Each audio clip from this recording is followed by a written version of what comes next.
Yes हमने last lecture में पढ़ा था कि कनेक्टिविटी के इश्यूज आते हैं एबरेंट एजेस के ऊपर है या इसके ऊपर। एबरेंट एजेस के ऊपर देखें तो मैंने यहाँ कहा था एक्सटर्नल पाथवे, एक्शन में प्रॉब्लम आता है, एक्सटर्नल पाथवे के ऊपर प्रॉब्लम आता है, वही इंफॉर्मेशन वो कैरी कर रहे होते हैं ना।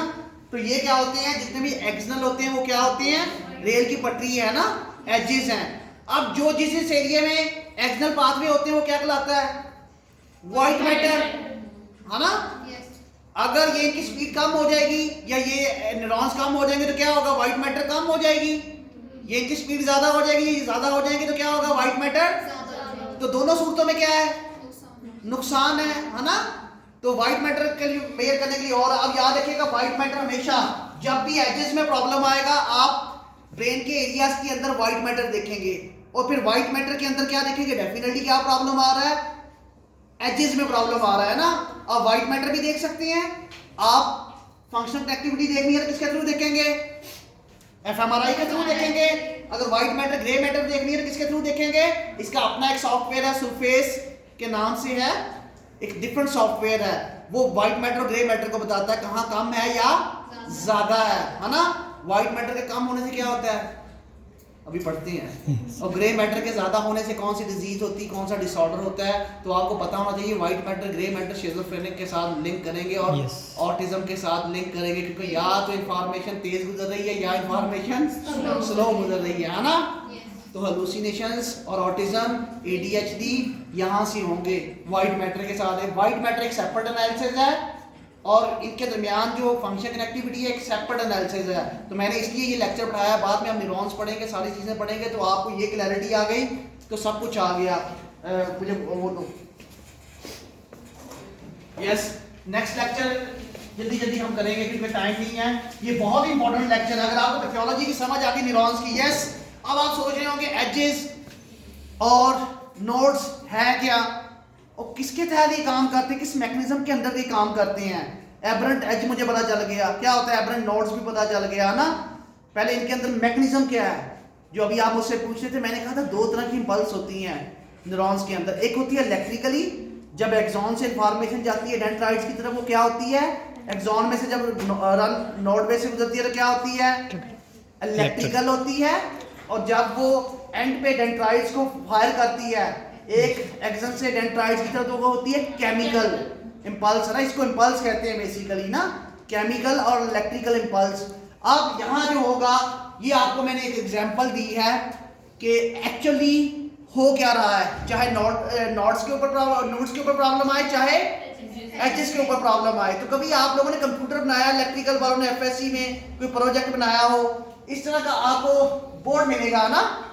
इस बोर्ड में देखें आईसी लगा हुआ है, आईसी कनेक्टेड है, ये छोटे छोटे ब्रेन के एरिया अपने एरियाज के साथ है ना, जिस एरिया में इसको एनर्जी देनी है, वायर है ना। ये छोटे छोटे एरिया जो है ये वायर्स हैं, एक दूसरे से कनेक्टेड हैं, पढ़े थे आपने बोर्ड्स, है ना।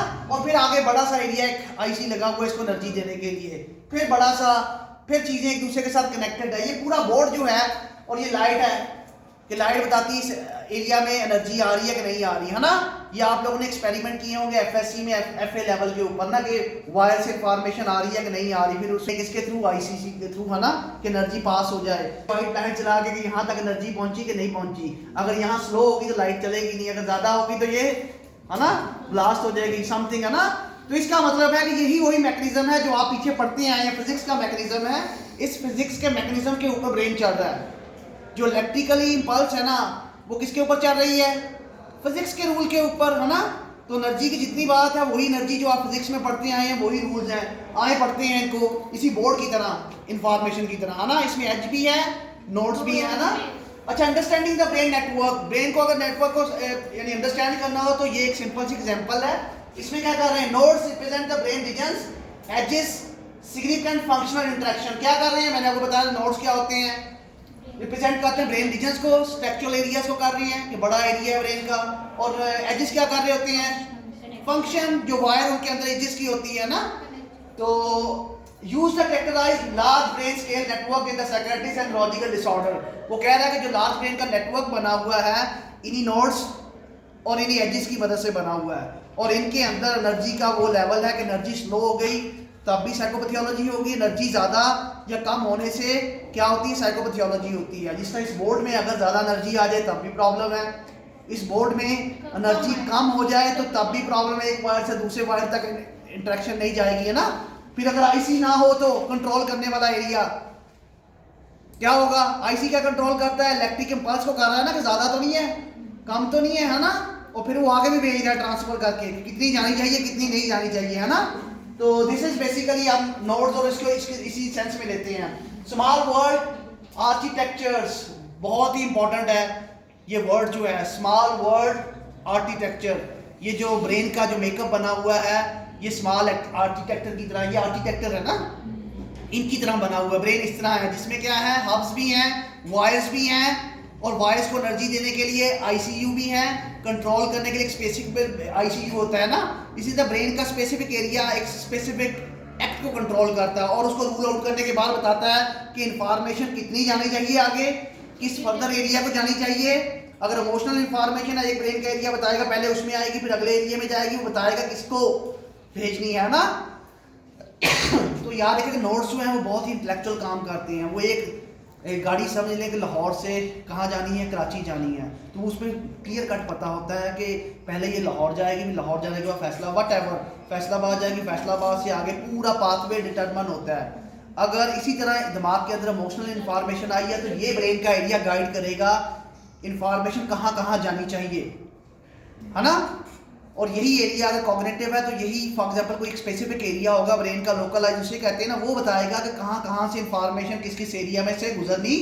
अगर ये इंफॉर्मेशन गलत, ट्रेन ने जाना हो कराची और आप इसको पेशावर की तरफ भेज दें तो क्या होगा, इसका मतलब लोकलाइज का मतलब है कि जिसने इंफॉर्मेशन को सही कंट्रोल करना था, आईसीयू यानी कि नोड्स कह रहे हैं ना, उसने उसको क्या भेज दिया, जाना इस तरफ को पटरी पे, उसने कहाँ भेज दिया, दूसरी स्मिथ में, तो उससे क्या होगा, अब नॉर्मेलिटी, है ना। तो स्ट्रक्चरल याद रखिएगा, स्ट्रक्चरल एरियाज आपको गाइड करते हैं कि एनर्जी को कहाँ जाना है, किस एरिया में जाना है, कौन सा एरिया किसके लिए है। और जो उसके रेल पटरीज होती हैं, एजेस होती हैं, वो इंफॉर्मेशन को लेके जाते हैं, उनके पास इतना नहीं होता एक्सटर्नल के थ्रू, है ना। तो याद रखिएगा ये बहुत इंपॉर्टेंट है। आगे है healthy brain exhibit small world architecture, denser local clustering and short pathway length. कभी इस रूल के तहत आपने पढ़ा, इसको मैं इसलिए बनाया हुआ है, आपने फिजिक्स पढ़ी हुई है, जितनी एनर्जी स्मॉल पाथवे यूज करेगी उतनी एफिशिएंट। लाहौर आपने यहाँ से गाड़ी लेके जानी है फॉर एग्जांपल, उसमें पेट्रोल है 20 लीटर या 10 लीटर, कहाँ तक जाएगी, यहाँ से लाहौर तक जा सकती है ना, व्हाटएवर जहाँ तक उसका डिस्टेंस है, उससे कराची लेके जा सकते हैं गाड़ी को, ये तो बेवकूफ़ी होगी ना, है ना। तो यहाँ याद रखिएगा ये जो वायर्स हैं, ये जो डिस्टेंस कम कर, जितना ये कम डिस्टेंस एक दूसरे से रिकॉर्ड करेंगे तो उतनी एनर्जी अच्छी गुजरेगी, उतनी पैथोलॉजी कम होगी। जितनी ये दूर इंफॉर्मेशन लेके जाएंगे तो वीक होती जाएगी इंफॉर्मेशन, है ना, तो उतनी पैथोलॉजी होगी। इसलिए मैंने इस चीज को दिखाया कि जितना ये बड़ा सर्किट होगा ब्रेन का, जितनी बड़ी इंटरेक्शंस होंगी, जितने ब्रेन के रीजन्स इन्वॉल्व होंगे, इंफॉर्मेशन कॉम्प्लेक्स होती जाएगी, तो उससे क्या होगा, आपका दिमाग माइंड वंडरिंग से यानी कि रिलैक्स होने के बजाय कंफ्यूज हो जाएगा, और कंफ्यूज होगा तो क्या होगा, साइकोपैथोलॉजिकल बिहेवियर होंगे ना। तो याद रखिएगा पहला वायरिंग बहुत इंपॉर्टेंट है। स्मॉल इंफॉर्मेशन से क्या कहते हैं, वर्ड आर्किटेक्चर, यानी आपका दिमाग इसी तरह बना हुआ है कि इंफॉर्मेशन को स्लो भेजो कम एरियाज में, यानी गाड़ी अगर लाहौर जा रही है तो डेफिनेटली लाहौर के भेजो, कराची के लिए तो नहीं जा सकती आगे से, कम डिस्टेंस होगा तो जल्दी इंफॉर्मेशन गुजरेगी और सफिशिएंट होगी, अप्रोप्रिएट होगी, साइकोपैथोलॉजी नहीं होगी। अगर दूर इंफॉर्मेशन भेजनी है तो डेफिनेटली क्या होगा, और जिसमें ब्रेन के एरिया ज्यादा इन्वॉल्व होंगे तो उतनी साइकोपैथोलॉजी इन्वॉल्व होगी। उसकी वजह क्या है, क्योंकि ब्रेन के काफी एरियाज इन्वॉल्व होंगे, तो वो एक कहेगा ऑन करो, एक कहेगा डिस ऑन करो, तो पैथोलॉजी बढ़ती जाएगी, कंफ्यूजन बढ़ती जाएगी, है ना, ब्रेन के अंदर भी, है ना। तो चीजें जो अलाइन थी वो सारी की सारी डी अलाइन हो जाएगी ना। तो ध्यान रखिएगा ये आर्किटेक्ट है, लेंथ के ऊपर है। Deficient indicate the significant global deficient in the brain organisation, और यही मैं आपको बता रहा हूँ कि अगर इनमें डेफिशिएंसी होगी तो क्या होगा, ब्रेन फंक्शन करेगा सही तरह से, नो। तो ध्यान से स्मॉल इंफॉर्मेशन एनर्जी की। अब हम इसमें देखेंगे क्या करना है ना, इन्वेस्टिगेट द अप्रोचेस। ये अप्रोचेस कैसे इन्वेस्टिगेट होती हैं, ये चीजें देखनी हो तो एब्रेंट नोड देखनी हो या एब्रेंट एजेस देखनी हो, तो आपको पता है कि एब्रेंट एज के लिए एफएमआरआई और एब्रेंट नोड्स के लिए एमआरआई या एमआरआई के अंदर डीटीआई स्कैनर है वो यूज होगा, है ना, डिफिजन टेंसर इमेजिंग टेक्निक, है ना। तो analysis of the structure and functional covariance structures resting arm, इसमें ये है कि हमें इस चीज को अंडरस्टैंड करने के लिए पहले क्या करते थे, एमआरआई लगाते थे स्ट्रक्चरल मेजर को करने के लिए। एक टाइम पे एक ब्रेन का एरिया लोकलाइज अप्रोच, एक टाइम पे वो तो सिर्फ नोड को देखेगा, वो तो सिर्फ नोड को आइडेंटिफाई कर सकता है ना ब्रेन के रीजन के अंदर, तो फंक्शनल तो नहीं देखी उसने, वो कहेगा नोड ठीक है, दिमाग ठीक है, मगर आगे वायरिंग जो होगी वो खराब होगी, तो फिर क्या करेंगे, फिर उसको चेक करने के लिए क्या आई थी, फंक्शनल अप्रोच एफएमआरआई, है ना। तो दोनों को जब कंबाइन करके लगाया जाता है तो दोनों चीजें मेजर हो जाती हैं। इसके अंदर एमआरआई के अंदर स्कैनर्स होती हैं D1, है ना, स्कैनर्स होती हैं डिफरेंट, हर स्कैनर जो होता है एक स्पेसिफिक मेजर करता है, व्हाइट मैटर, ग्रे मैटर, है ना। अगर वो स्कैनर नहीं यूज करेंगे तो वो मेजर नहीं करेगा चीजों को। तो इसका मतलब है कि यहाँ स्ट्रक्चर यानी एमआरआई और एफएमआरआई इकट्ठी हो जाती है। एमआरआई क्या होती है, एक टाइम पे पिक्स लेती है 5 मिली सेकंड तक ब्रेन का, एक पिक्स स्ट्रक्चरल पिक्स पूरी ब्रेन का, है ना। और जबकि एफएमआरआई एक टाइम पे सीरीज ऑफ द पिक्स लेता है टाइम के साथ साथ ब्रेन की न्यूरॉन की एक्टिविटीज को भी और ब्रेन की एक्टिविटीज को मेजर करता है ना। 2 सेकंड के अंदर कई सीरीज में पिक्स ले जाता है ब्रेन की एक्टिविटीज की, है ना। तो याद रखिएगा दोनों फंक्शनल, एक फंक्शनल के लिए एक स्ट्रक्चर के लिए, दोनों ही इंपॉर्टेंट है।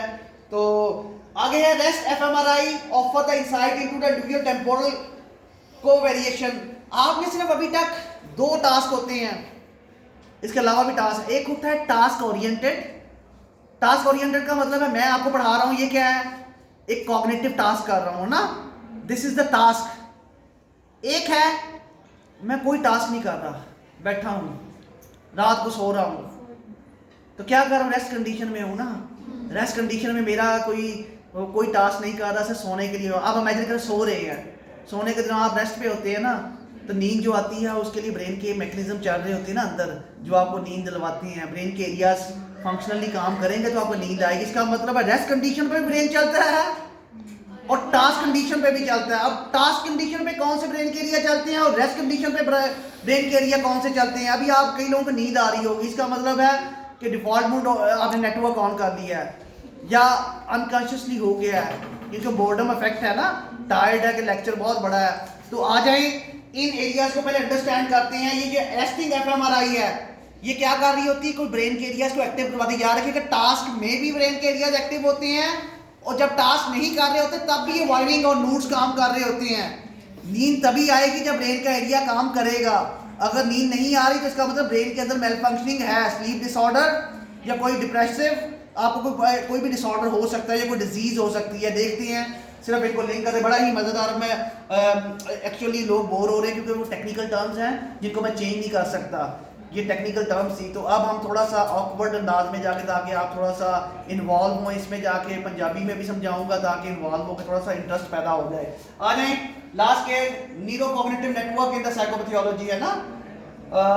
तो इसमें इस लेक्चर के बाद हम उसको पढ़ाए neuro cognitive network dedicated brain system for the distinct cognitive functioning. Definitely brain का हर एरिया डिस्टिंक्ट फंक्शनिंग करता है ना, हर एक के लिए इन्वॉल्व होता है। आगे example including the language, working memory and spatial. यानी ब्रेन का हर, इसका कहने का मतलब ये है कि फॉर एग्जांपल आंखें हैं तो जो आई से इंफॉर्मेशन जा रही है आपकी, ये एक स्पेसिफिक ब्रेन का एरिया होगा ना।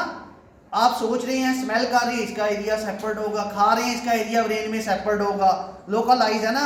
और इनके आगे वायरिंग है ना। ये क्या है, नोड्स हैं।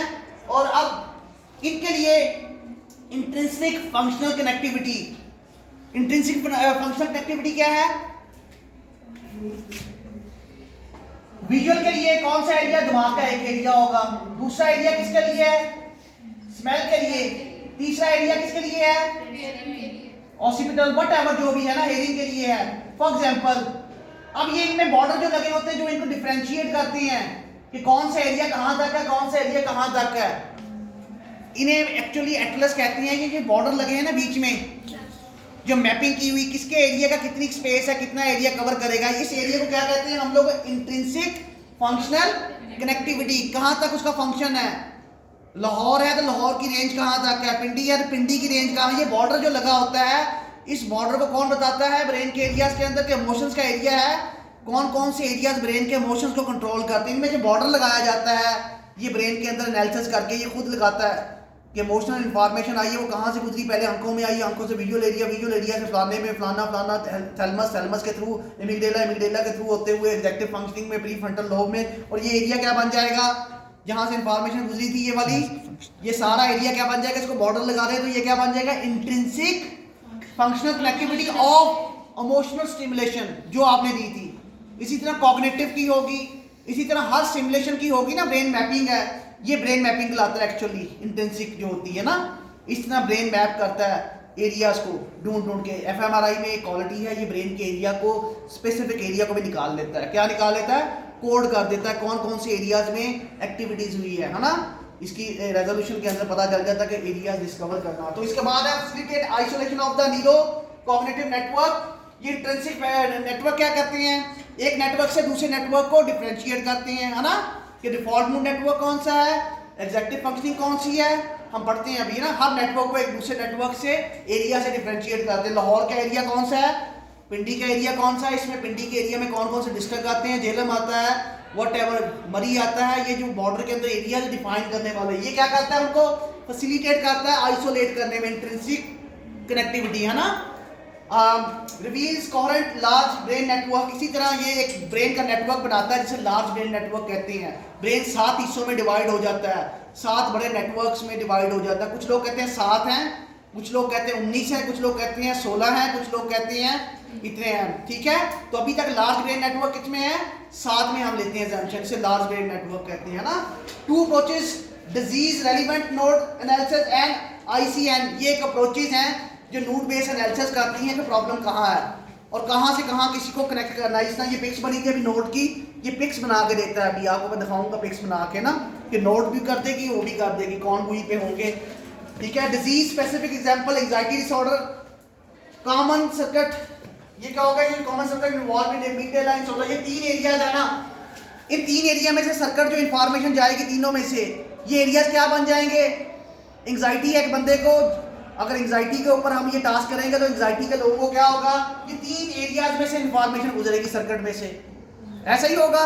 और इसको हम एक नाम दे देंगे कि ये 3 एरिया किसके लिए हैं, स्पेसिफिक हैं, इमोशन की इंफॉर्मेशन को या एंजाइटी की इंफॉर्मेशन को लेके जाने में। और दूसरा कौन सा होगा, डिमेंशिया के अंदर क्या होता है, selective vulnerability associated with the distinction connectivity pattern.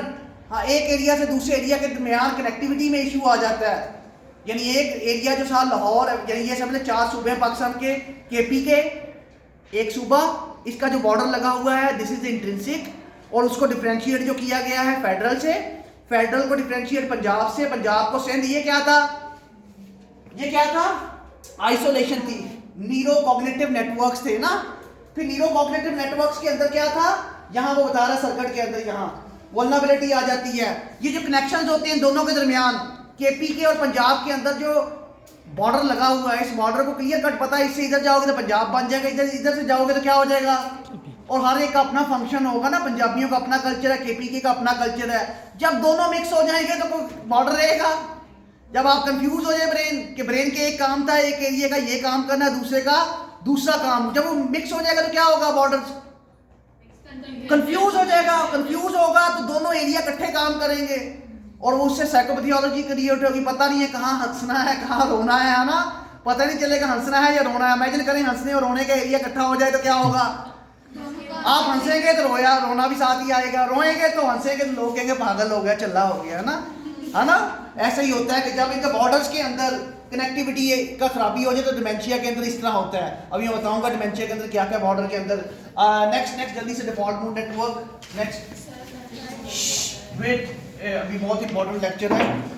7 network model, 7 network model को मैं बाद में डिस्कस करूंगा। 7 नेटवर्क्स को मैं यहाँ सिर्फ आपको 3 नेटवर्क्स बता रहा हूँ। 7 नेटवर्क्स कौन से हैं, विजुअल नेटवर्क है, सोमैटोमोटर नेटवर्क है, सेलियन नेटवर्क है, डोर्सल अटेंशन नेटवर्क है, लिम्बिक नेटवर्क है, फ्रंटल कंट्रोल नेटवर्क है, डिफॉल्ट मूड नेटवर्क है। ये 7 नेटवर्क हैं, ब्रेन में डिवाइड हुआ। ये समझ ले पाकिस्तान के 7 सूबे हैं, क्लियर। 7 सूबों में कल्चर डिफरेंट है, लोग डिफरेंट है, काम डिफरेंट है, हर चीज डिफरेंट है। ये अगर मिक्स हो जाए तो प्रॉब्लम होगा, है ना। तो ये किसने बनाया है, ये कौन सा है, ये बॉर्डर किसने लगाया है, इंट्रिंसिक कनेक्टिविटी, फंक्शनल कनेक्टिविटी का जो एनालिसिस है उसने ये बनाया है, स्पेसिफिक किए हुए हैं ना। नेक्स्ट आ जाइए, अभी थोड़ा सा मैं आपको बोरियत से बाहर निकालता हूँ। अब हम डिस्कस करने जा रहे हैं 3 नेटवर्क्स ऑफ द ब्रेन्स। इनमें मैं अभी कहा कि बॉर्डर्स के अंदर इंफॉर्मेशन स्पेसिफिक ना हो तो क्या होता है, प्रॉब्लम हो जाता है। पहले इन नेटवर्क्स को देख लें। 3 कोर न्यूरोकॉग्निटिव नेटवर्क्स, इनके साथ अबनॉर्मलिटी होती है ना। Central executive network, default network, default mood network, salience networks. 3 network है, इनको ट्रिपल नेटवर्क कहते हैं। क्या कहते हैं? कुछ लोग कहते हैं ट्रिपल नेटवर्क में साइकोलॉजिकल प्रॉब्लम्स होते हैं, 7 में भी होते हैं। तो हम आज किसको पढ़ने जा रहे हैं? ट्रिपल नेटवर्क को। क्लियर? किसके रेफरेंस से? साइकोपैथोलॉजी के रेफरेंस से। क्या करता है ये तीनों क्या करते हैं? Identify based on the intrinsic connectivity. Intrinsic connectivity के ऊपर ही हुए हैं ना, मॉडल लगे हैं जो इनमें 3 में। और क्या हुआ? Provide the model for staying the cognitive dysfunctioning in the psychopathology. जो साइकोपैथोलॉजी क्रिएट होती है किसकी बेस के ऊपर होती है? इन मॉडल्स की बेस के ऊपर होती है। नेटवर्क या मिक्स हो जाए, है ना, बॉर्डर इनके मिक्स हो जाए तो प्रॉब्लम होती है। तो आ जाए नेक्स्ट है, बहुत ही इंपॉर्टेंट है ये। मैंने ब्रेन का एरिया एक हम लोगों ने किया हुआ, ये ब्रेन के एरियाज है, इनमें से इंपल्स जा रही है, देखें सारी की सारी एरियाज ऑन हुए हैं। ये एरियाज क्या है? नेक्स्ट को नेक्स्ट ये नेटवर्क्स हैं, इनको मैंने मोड किया। यस, सबसे इंपॉर्टेंट नेटवर्क ध्यान से सुनिएगा, डिफॉल्ट मूड नेटवर्क DMNA। इसके सब सिस्टम भी हैं, मैं बिल्कुल सिंपल करके बता रहा हूँ। इसके सिस्टम नहीं, दो सब सिस्टम है इसके अंदर, वो नहीं बता रहा। सिंपल, आपको पहले ओरिएंटेशन होगी, फिर आहिस्ता आहिस्ता चीजें क्लियर हो जाएंगी। डिफॉल्ट मूड नेटवर्क, चले आए पंजाबी में करते हैं। जब बंदा मलंग देखे हैं, डू यू सी मलंग? घर से तंग, है ना। मलंग क्या होते हैं? सेल्फ ओरिएंटेड होते हैं। दुनिया उनके आगे पीछे, रक्षा गाड़ी हर चीज फिर रही होती है, वो जहाँ बैठे होते हैं अपनी दुनिया में आंखें बंद की हुई है, अपने आप से कलाम, अपनी दुनिया में कलाम। जब दुनिया में आपकी CBD के ऊपर जो है ना 3 क्लेम्स है ना, ब्लेम करते हैं आप हमेशा, या दूसरों के ऊपर ब्लेम करते हैं, या फ्यूचर को ब्लेम करते हैं, या अपने आप को ब्लेम करते हैं।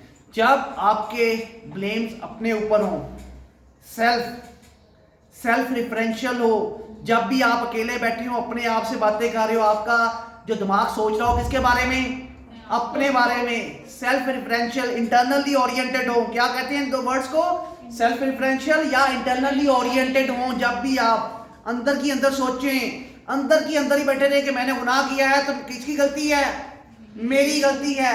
किसी ने कुछ किया है तो किसकी गलती है? मेरी गलती है। हर ब्लेम, हर चीज इंटरनल सेल्फ रिफरेंशियल हो जाए, है ना। तो क्या होता है? इसके अंदर नेगेटिव वे में है, ये तो मैं नेगेटिव वे में बता रहा हूँ ना आपको, डिप्रेशन और उसकी सूरत हाल में। वैसे भी जब भी आप अपने बारे में सोचें, सेल्फ रिफरेंशियल हो जाए, तो कौन से ब्रेन के एरियाज एक्टिव करते हैं? कौन सा नेटवर्क करेगा काम? Default mood network. ये किसके लिए चलता है? जब आप रेस्ट कंडीशन में होते हैं। इसमें मैंने बताया 2 टास्क होते हैं, पॉजिटिव एंड नेगेटिव। टास्क क्या है? जब आप अपने आप को ब्लेम करते जा रहे हैं, नेगेटिव हो गया, साइकोपैथोलॉजी है ना। पॉजिटिव टास्क क्या है? जब सो रहे हैं बिल्कुल रिलैक्स होकर, तब भी तो ब्रेन रिलैक्स है ना, तब भी तो आप इंटरनल ओरिएंटेड है ना, सेल्फ रिफरेंशियल है ना, अपनी जात से अंदर ही है ना। या सेल्फ रिफरेंशियल हो या इंटरनली ओरिएंटेड हो, सोए हुए हो, आपका मैकेनिज्म चाह रहा, तो कौन सा होगा? Default mood network. Clear? Rest condition में चलता है, ये टास्क ओरिएंटेड नहीं होता, इसमें कोई टास्क आप नहीं कर रहे होते, याद रखिएगा। अब क्या है? Typically deactivate during the stimulation driven cognitive task. ये किसके ऊपर डीएक्टिव हो जाता है? ये अपोजिट होगा, एक नेटवर्क है एग्जीक्यूटिव फंक्शनिंग नेटवर्क। जब वो ऑन होगा तो ये क्या होगा? ऑफ हो जाएगा। उसका काम क्या है? एग्जीक्यूटिव फंक्शनिंग का। जब आप टास्क ओरिएंटेड होते हैं तो वो चल पड़ता है, जब आप रिलैक्स होते हैं तो ये चलता है, जब वो ऑन होगा तो ये ऑफ होगा, जब ये ऑफ होगा तो वो ऑन होगा। ये नेचर है, मैंने नहीं बनाई, ये लोगों ने डिस्कवर किए नेटवर्क्स में, है ना। बॉर्डर के पास जाना है ना, बॉर्डर के पास तोड़ के थोड़ी जाना है, फ्लड थोड़ी आना है। आप अपने मैकेनिज्म को चेंज कर लेते हैं इंसान। ये अभी आपको पढ़े, ये रीजन जो होंगे इसमें कौन कौन से, इसके पहले फंक्शंस पढ़ते हैं, इसके स्ट्रक्चर पढ़ते हैं, इसमें कौन कौन से रीजन हैं जो इन्वॉल्व होते हैं। मैंने कहा था ना बॉर्डर है ये डिफरेंट ब्रेन के एरियाज को मिलकर एक बॉर्डर बना हुआ है ना। इसके अंदर के एरियाज क्या होंगे? इसके डिफॉल्ट मूड नेटवर्क। इसके कौन कौन से एरिया? पोस्टीरियर सेंगुलेट कॉर्टेक्स PCC है, एंड मिडल प्रीफ्रंटल कॉर्टेक्स है, with nodes in the middle temporal lobe and angular gyrus। ये जो 5 ब्रेन के एरियाज हैं ये कब ऑन होते हैं या ऑफ होते हैं? ऑन या अंदर है ना, इसके अंदर है, इसके अंदर भी ऑन ऑफ होगा, कोई एरियाज ऑन ऑफ हो गया। अभी मैं सिर्फ एक नेटवर्क के अंदर की बात कर रहा हूं। तो इनमें 5 एरियाज हैं ब्रेन के, कौन से हैं? ये जब हिप्पोकैम्पस, यहाँ में मेमोरीज भी है, सारा कुछ है, ये जब एरियाज होंगे तो क्या होगा? ये 5 एरियाज हमेशा रेस्ट कंडीशन में एक्टिव या डीएक्टिव होते विद इन नेटवर्क। अभी अगर बाहर गए हैं तो वो और चीज है, विद इन नेटवर्क्स है ना। अब ये था इनका स्ट्रक्चर, आगे करो। स्ट्रक्चर का मतलब होता है ब्रेन के एरियाज में कहां कहां लोकेटेड है, इसका स्ट्रक्चर देखा आपने। अब इसका फंक्शन क्या है, करता क्या है ना, क्या करता है ये? अब ध्यान से सोचिएगा, डीएमएन फंक्शंस है ना। Episodic memory retrieval, episodic memory retrieval में, ऑटोबायोग्राफिकल मेमोरी रिट्रीवल में, semantic memory related to the internal thoughts, autobiographical memory and semantic memory related to the internal thoughts, self related, social cognitive processing, value based decision making and emotional regulation. ये सारी बातें क्या हैं? जब भी ये task आप कर रहे होते हैं तो क्या होना चाहिए आपको? सेल्फ रिफरेंशियल होना चाहिए, इंटरनली ओरिएंटेड। और फॉर एग्जांपल एपिसोडिक मेमोरी क्या होती है? पास्ट है आपका, हिप्पोकैम्पस में है ना, और सेमेंटिक मेमोरी भी हिप्पोकैम्पस के अंदर है। इन दोनों में क्या है? एपिसोडिक मेमोरी जो होती है बेसिकली इंटरनल ओरिएंटेड होती है, आपके अपने बारे में ख्यालात हो। तो सेमेंटिक मेमोरी क्या होती है? लोगों के बारे में ख्यालात होती है। अब इसने इसको कहा है सेमेंटिक और मेमोरी को, कि सेमेंटिक मेमोरी लोगों का ख्याल आपके बारे में बुरा था। आप सोचें, इंटरनल ओरिएंटेड आ गया ना, लोगों का आपका ख्याल है, मेरे लोग क्या सोचते होंगे मेरे बारे में, कपड़े कैसे पहने, ये कैसा पहना है ना। This is the semantic memory. ये भी हो सकता है कोई पास्ट इवेंट आपका, पीटीएसडी होगी किसी इंसान को, किसी का पास्ट ट्रॉमा है, 24 घंटे अपने आप को ब्लेम करता है, मेरी वजह से गुनाह हो गया, ये हो गया, फलाना हो गया, अपने आप को सेल्फ रिफरेंशियल बैठा हुआ है मेमोरीज को लेके। ये मेमोरी एक्टिव कर रहे हैं ना आप लोग इसके अंदर, है ना। दूसरा क्या कर रहे हैं? ऑटोबायोग्राफिकल मेमोरी, यानी बचपन में पूरी बायोग्राफी, मैं आज निकम्मा बंदा बना हूँ, पेपर में फेल हुआ हूँ, तो मेरे पीछे सारी की सारी हिस्ट्री चलती आ रही है, मैं बचपन से ही ऐसा था ना, पूरी की पूरी हिस्ट्री मेरी खराब है, अपने से रिलेटेड अभी बात कर रहा हूँ, है ना। और क्या हो सकता है? Decision making, self related, social cognitive task, हर चीज में अपने आप को दोष देना कि मैं ही निकम्मा हूँ, ये नेगेटिव था। पॉजिटिव भी तो हो सकता है, मुझसे बड़ा है ही कोई नहीं है, लाइक बंदा, है ना, ग्रैंडियोसिटी ना, यस, है ना, मुझसे खूबसूरत है ही कोई नहीं है। This is a positive task. May be ये पैथोलॉजी हो सकती है, नहीं भी हो सकती, ये तो आपको पता होगा ना। सेल्फियां ले रहे हैं ऊपर से, है ना, पॉजिटिव टास्क भी तो हो सकता है ना। क्या वो यहाँ आएगा कि नहीं आएगा? ऐसा भी तो हो सकता है ना, दोनों तरफ। सेल्फ रिलेटेड है ना, कि मुझसे खूबसूरत कोई है ही नहीं दुनिया में, है ना। सेल्फ नार्सिसिज्म, कि मैं ही दुनिया का आखिरी बंदा बचा हूँ, बाकी सारे मर गए हैं, तो वो नजर ही नहीं आ रहा किसी को दूसरे बंदे, है ना। तो मे बी उसका मतलब है कि सेल्फ डीएमएन एक्टिव है, पॉजिटिव वे में भी, नेगेटिव वे में भी, दोनों में ही एक तरफ पॉजिटिव है, पॉजिटिव होगा तो डिसऑर्डर नहीं होगा, नेगेटिव होगा और पैथोलॉजी होगी। उस पैथोलॉजी के अंदर इन ब्रेन का मेकअप क्या बन रहा है वो हमें चेंज करना होगा, है ना। Default mood network. Abnormality इसमें कैसी होती है? Abnormality in the DMN a intrinsic function connectivity identify in the various psychiatric disorder in the dementia, schizophrenic, epilepsy, anxiety, depression, autism and एडीआईडी। जिस बंदे में साइकोपैथोलॉजी होगी, ये वाली चीज, ये जितने में disorder, dementia, schizophrenic, epileptic seizures हैं, एंजाइटी है, डिप्रेशन, ऑटिज्म, एडीएचडी, इन लोगों का क्या होता है? एक्टिव ज्यादा डीएमएनए एरिया एक्टिव्स होती है, जिसकी वजह से इनको एडीआईडी और ये होता है, इसमें सिमुलेशन ज्यादा होती है ना। तो डीएमएनए इंटरनल ओरिएंटेड होता है। जैसे ऑटिज्म है, ऑटिस्टिक बच्चों को अगर आपने देखा हो तो दुनिया से सेपरेट होकर हुक्का पानी बंद करके सोशल आइसोलेशन के शिकार के साथ अपनी दुनिया में खेल रहे होते हैं।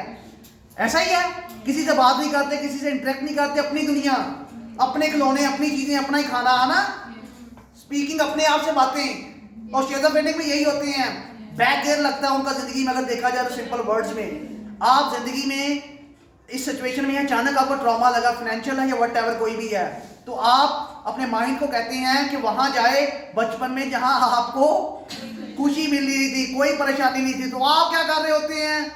बच्चों की तरह साइकिल चला रहे हैं, ट्राई साइकिल, हेलुसिनेशंस हो रहे हैं, बच्चों की तरह हंस रहे हैं, ऊंची ऊंची इधर भाग रहे हैं, उधर। आपके अंदर एक बच्चा आ गया, अगर देखा जाए तो वो बच्चा कौन है? उसको नहीं पता दुनिया क्या है क्या नहीं है, वो क्या कर रहा है? इंटरनल ओरिएंटेड है ना।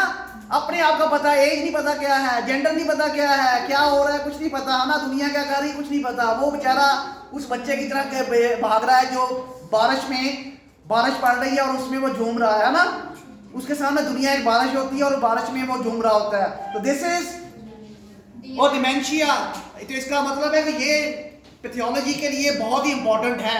मैंने आपको कहा था कि अभी थोड़ा सा वो टेक्निकल टर्म्स थी तो वो भी पढ़नी बहुत जरूरी है, अगर वो नहीं पढ़ेंगे तो आपको पता ही नहीं चलेगा। आप देखिए कितना अच्छा है डिफॉल्ट मूड नेटवर्क, कौन कौन सी डिजीज होगी तो ये होगा।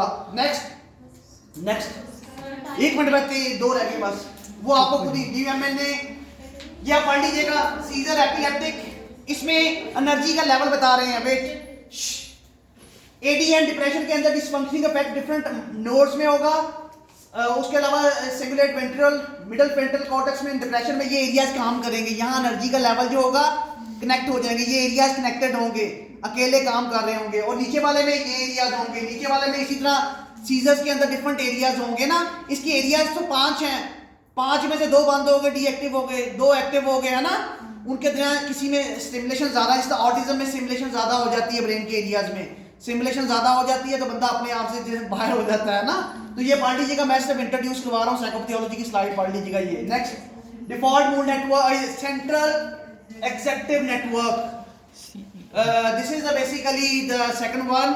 इसमें इसका पहले फंक्शनल देखते हैं, मेकअप क्या है। फंक्शनल मेकअप में क्या है, dorsal lateral pre frontal cortex, dorsal कहते हैं बेसिकली बैक साइड, ठीक है, और लेटरल कहते हैं आखिरी कोना, ठीक है, लास्ट कोना। Dorsal lateral pre frontal cortex, ठीक है, and lateral posterior parietal cortex, 2 areas हैं इसमें, ये इंपॉर्टेंट एरियाज हैं। ये एरियाज के अंदर एग्जेक्टिव फंक्शनिंग होती है। अगर इनके साथ ये 2 एरियाज मिल जाएं, ये 2 एरियाज भी एक्टिव हो जाएं, तो इमोशनली आपका जो इंटेलिजेंस होती है इमोशंस में चेंज हो जाती है ना। तो मैं अभी आपको बताता हूँ इसका सिंपल सी एग्जांपल। अभी नेक्स्ट ये फंक्शन देख लिया, इसका स्ट्रक्चर देख लिया, दिस इज द फंक्शन। अब इसका फंक्शन क्या है, critically for working memory, problem solving and decision making and goal oriented. ये DMNA के अपोजिट काम करता है, डिफॉल्ट मूड के अपोजिट काम करता है। डिफॉल्ट मूड क्या था, इंटरनल ओरिएंटेड था, अपनी जात से रिलेटेड था, हर बात अपनी जात पे लेके आते थे, सेल्फ रेफरेंशियल था। ये क्या है, एक्सटर्नली ओरिएंटेड है, लोगों से जब आप इंटरेक्ट कर रहे होते हैं, लोगों के ऊपर ब्लेम कर रहे होते हैं, उसकी वजह से ये हो गया, टीचर की वजह से आज अच्छा नहीं पढ़े, है ना, फलाने बंदे ने नकल नहीं करवाई ऐसा हो गया, जिंदगी में मुझे धोखा इसने दिया, है ना। दुनिया में जब आप एक्सटर्नली ओरिएंटेड हो, अम्मी ने मारा, आज अम्मी ने अच्छा काम नहीं किया ना, अब्बू ने मेरी सारी जिंदगी के अंदर पास के अंदर मुझे धमकियां दी है ना। जब एक्सटर्नली ओरिएंटेड हो जाए लोगों के ऊपर, एक्सटर्नली ओरिएंटेड हो जाए तो क्या होता है, तो ये एरिया एक्टिव हो जाता है, इसे कहते हैं एग्जेक्टिव। और जब ये एक्टिव हो जाता है इसमें अकल होती है, कॉर्टेक्स के एरियाज है ना, बहुत अकल है, बड़ा शौर होता है इनमें, है ना, क्योंकि ब्रेन के एरियाज है तो अकल तो है इन एरियाज में। अब अकल जो होगी वो रिवर्स काम करेगी, एक तरफ इमोशंस होंगे, अब्बू ने आई मारा है, फिर लॉजिक सोचेंगे, दिमाग का ऊपर वाला एरिया सेरिब्रम जो होगा उसमें से फ्रंटल कॉर्टेक्स कैलकुलेशन करेगी, आपको माइंड बना के, हाँ अब्बू ने मारा है, सही मारा है, अब्बू ने सही नहीं मारा, उनके पीछे ये रीजन थी, ये रीजन थी, ये चीज़ अब्बू ने गलत किया, पूरी कैलकुलेशन बना के। किसी के साथ लड़ाई हुई है तो दिमाग रहेगा, एक तरफ कहेगा कि दिमाग का एरिया इमोशनली इन्वॉल्व हो गया, दूसरी हाँ उसने मेरे साथ गलती की है, फलाने बंदे, इधर से कैलकुलेशन शुरू हो जाएगी, नेगेटिव कैलकुलेशन डिसीजन मेकिंग में, है ना, कि उसने ऐसे किया ऐसे किया ऐसे किया, तो पूरी जिंदगी खोल के 1 मिनट में ब्रेन का एरिया डिसीजन ले लेगा, है ना, नेगेटिव डिसीजन ले लेगा। ये अगर एक्टिव होगा तो क्या होगा इसमें एम्प्लीकेशन, impairment in the various psychiatric disorders including क्या है, शिज़ोफ्रेनिया, डिप्रेशन, ADD और FTD, ये डिजीज है दो, एंड ऑटिज्म, ये डिजीज उनको होंगी, डिसऑर्डर और डिजीज होंगी, डेफिनेटली वही डिजीज है। जब ये दोनों फंक्शनिंग आपकी खराब होगी तो वही है जो पीछे पड़ा था, उसमें ऑटिज्म था, ADHD था, है ना, और डिमेंशिया था। और यहाँ क्या है, शिज़ोफ्रेनिक एंड डिप्रेशन, है ना। ब्लेम ही कर रहे हैं एक्चुअली, दुनिया को ब्लेम करें, अपने आप को करें तो दुनिया का सबसे डेंजरस होता है, दूसरों को ब्लेम करें तो थोड़ा सा ये होता है कि संभल जाते हैं आप लोग, है ना। तो इसके अंदर कोई ऐसा मैकेनिज्म है दिमाग के अंदर जिसने इसको कंट्रोल किया हुआ है नेचर है इंसानों की, मेडिसन, दिमाग आपका मेडिसन भी है। ये सारे के सारे अगर पॉजिटिव काम करेंगे तो मेडिसन है, अगर ये नेगेटिव काम करेंगे तो मेडिसन खत्म हो जाती है। तो इस मेडिसन के लिए एक और मेडिसन है, वो क्या है medicine, next this is factor contributing to dysfunctioning. वो कौन कौन सी है? वीक इंटेंसिव कनेक्टिविटी होगी बिटवीन सेंट्रल नर्वस सिस्टम, तो क्या होगा नोड्स में, वही साइकोपैथोलॉजी होगी, पढ़ी है हम लोग। Abnormal recruitment of the non typical nodes in the networks में, तब भी प्रॉब्लम होगा कि इनके साथ कोई नई नोड्स कनेक्ट हो जाए, तब भी प्रॉब्लम है। नई नोड्स है ना पुरानी नोड्स के साथ मिक्स हो जाए, ये लॉजिकल है ना, इसका मतलब है नई बना रहा है या अबनॉर्मल बना रहा है नोड्स को बनाना शुरू कर देता है, कनेक्ट करना शुरू कर। रेल की पटरियां, आप लाहौर से गाड़ी भेज रही है तो गांव वाले ने ऐसे किया है, जो गाड़ी जा रही है वहां से पटरी क्रैश की है और क्या की है, एक नई तरफ पटरी लगा दी है तोड़ के ना, तो कहां जाएगी गाड़ी? पुल तोड़ दें तो क्या होगा, या कोई नया फिक्स लगा रहे हैं ना, तब भी तो यही होगा ना, यहाँ नए कनेक्शन बनने शुरू हो जाते हैं ब्रेन के। कहाँ काम हो रहा है? नोड्स के साथ, याद रखिएगा। इम्पेयरमेंट इन द सेरियन टास्क रेलेवेंट स्टिमुलेशन, ये है इम्पेयर्ड एक्सेस द सेरियन टास्क रेलेवेंट स्टिमुलेशन। जब ऐसा होगा नोड्स आपके साथ अटैच हो जाएं या पहले से बने हुए नोड्स खराब हो जाएं, है ना, इम्पेयरमेंट आती है, तो इससे क्या होगा, ये रिवर्स होना शुरू हो जाएगा। जिस काम के लिए बना है तो ये क्या करेगा, रिवर्स होना शुरू हो जाएगा। इसका कनेक्शन होता है इमोशंस के साथ, उसे कहते हैं सेलियन नेटवर्क। थर्ड नेटवर्क है ब्रेन का ट्रिपल नेटवर्क में, उसके साथ इसका कनेक्शन है। जब ये नोड्स का हिस्सा प्रॉब्लम होगा तो क्या होगा, कनेक्शन टूट जाएगा। किसके साथ? Third network. थर्ड नेटवर्क क्या करता है? थर्ड नेटवर्क अल्लाह की तरफ से नेचर है, जब डिफॉल्ट मोड नेटवर्क ऑन होगा तो एग्जेक्टिव फंक्शनिंग डाउन होगा ना, ऑफ होगा। ये ऑन होगा तो ये बार बार इसको ऑन ऑफ करता रहता है नेचुरली। और बीच में क्या है, कौन ऑन ऑफ करता है? सेलियन नेटवर्क। सेलियन नेटवर्क इमोशंस को देखते हुए इसको ऑन ऑफ करता रहता है, इनको समझाता है बीच में आके कि बाज आ जा, इसको कहता है बाज आ जा, अपने ऊपर ब्लेम ना कर। वो कहता है, दोनों को बैलेंस करने की कोशिश करता है। जब ज्यादा ब्लेम करना शुरू कर दो तो वो आपका कौन सा एक्टिव कर देता है? Executive functioning. यहां से लोगों के ऊपर ब्लेम करना शुरू करो तो शेज़ोफ्रेनिक में ये होता है कि ये जब दोनों सिस्टम हो जाते हैं, आप उनकी एक प्रॉब्लम हटाएं वो दूसरी पे, दूसरी से हटे तीसरी पे, चौथी पे, पांचवी पे, ये सिस्टम डिस्टर्ब हो जाता है ना। इंटरनल एंड एक्सटर्नल दोनों ही इकट्ठे चलने शुरू हो जाते हैं। अगर ऐसा हो जाए तो फिर आप कहते हैं मैं भी गलत, वो भी गलत, सारी दुनिया गलत। आप लोग आपको ठीक करेंगे सेल्फ को तो आपका लोगों से प्रॉब्लम एक से खत्म होगा, फिर दूसरे से खत्म होगा, तीसरा, है ना, डीरेलमेंट की सिम्टम्स है ये। तो सेलियन नेटवर्क क्या है? यस, लास्ट नेटवर्क है सेलियन नेटवर्क, बहुत इंपॉर्टेंट है, डिस्क्रिप्शन है इसकी। पहले सेंगुलेट फ्रंटल कॉलम, इसका हम स्ट्रक्चर देखते हैं पहले। कहाँ है ये सेंगुलेट फ्रंटल ऊपर कॉलम सिस्टम? इनका किसके साथ है linked? In the dorsal interior cingulate cortex and the frontoinsular cortex, responsible for the detection, integrating and filter the relevant introspective, automatic and emotional information। ये जो ब्रेन के एरियाज हैं बताए गए हैं, ये किसके लिए है?